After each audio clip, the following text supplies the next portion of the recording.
Asıl maksatı. Her bir atene özünün balasını tarbiyalıoda жооптуу. Баланы чынчыл. Баскыныкine.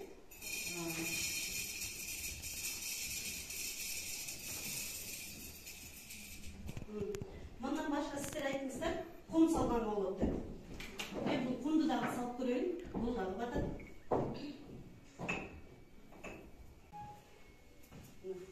Бул кум дагы батып бериптир. Эми буга өзүңүздөр айтыңыздар, суу куйганда болот деп, э? Мен суу құйып берейін.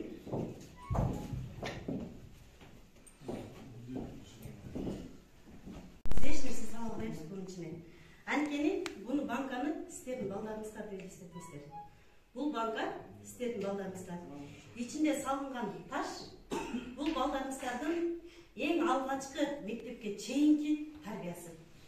Андан кийинки салынған дан бұл мектеп убагындагы тарбия балдарыңыздардын. Андан кейін кум салды. Бұл кум балдарыңыздар мектепти бүтүп, чоңку жайда жүргөндөгү тарбия. Андан кейін эмне куйдум? Суу куйдум. Бұл су сиздерсиздер. Бұл су ташты дагы, данды дагы, кумду дагы, жана банканы дагы аралап өттү. Туурабы? Туура. Демек, бұл су толду банкага.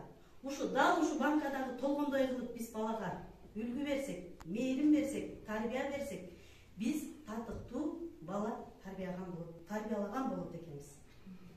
Мен буну менен сиздер баланы тарбиялап, өстүрүп, чоңойтуп, бала татка жеткизип, үй бүлө кура турган мезгилге жеткиздиңиздер.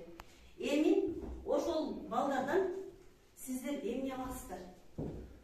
Эмне күтөсүздөр балдардан? Ушуну мына мен тараткан кагазга баланын кыздарыңыздардын сөйлөкөтүн түшүрүп, колуңуздар менен айырып түшүрүп, анан кийин түшүрүп берсеңиздер, тапшырмамдай да. Сиздер ыймандуу, мээримдүү, мээнеткеч, адептүү, кичипейим, ден соолуктуу, туура жолдо баскан, улууларды урматтаган. Мен балама ыймандуу дейм, сабыр болушун, эмгил болушун, менчил болушун. Рахмат. Мээримдүү, ыймандуу, бактылуу, билимдүү, иштам. Рахмат. Биринчиден баладан ата-энеге мээримдүүлүктү, ыймандуулукту, билимдүүлүктү, анан сабырдуулукту. Күтөс. Эң жакшы. Акылдуу болсо деп, анан ыймандуу болсо, мээримдүү, бир туугандарды сыйласа, элге жараган таза. Мээримдүү, урматсыз, балдарга келечеги кең, ата-энеге сыйлоо. Эле балдар өзүбүзгө көрсөтөт экен. Анткени биз балдарга күзгү экенбиз. Бизден эмнени көрүп, эмнени үйрөнсөк, чоңойгондо алар өзүнүн кийинки келечектеги балдарына, жубайларына баардык нерсени ошону үйрөтүп бере алат экен. Азыр төмөндөгү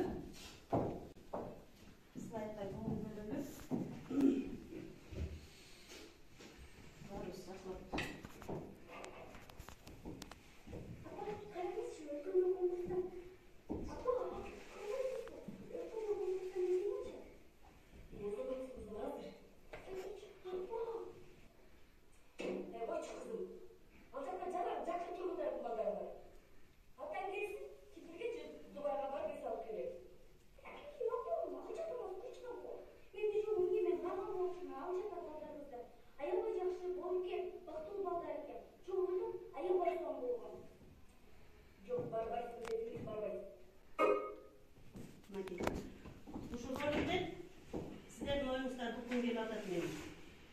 эгерде сиздер ушул албандын ордунда болсоңуздар, эмне кылат элеңиздер?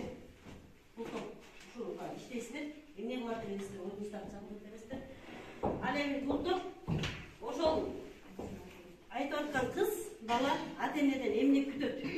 Бала сүйлөп жатканда иштин баарын токтотуш керекпиз. Анткени биз кээде үй жумуштарын аласып, балага биз көңүл бурбайбыз. Элементарный даже окуусуна деле, мектепте бир жаңылык болсо деле, болуп атыр, окуп атыр деп көңүл бурбайбыз. Ошону ишти кандай болбосун ишти токтотуп, балага көңүл буруу. Баланы алып келген баракчасы менен толугу менен таанышып, анан чечим чыгарыш керек да.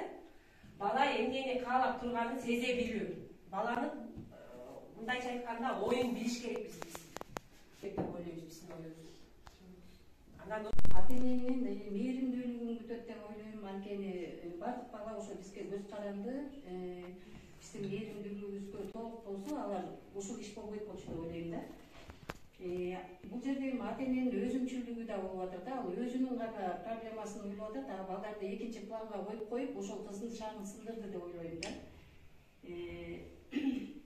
Ата-энеден балага туура эмес мамиле болгону анык болду бул жерде. Нерсе эми бул нерсени биз жаш муундар, кийинки муундар биз буну кайталабашыбыз керек.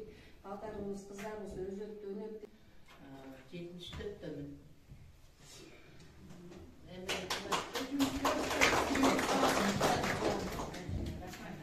Kudaylı kulağımız altı bala çoğaydı, bile cayladı.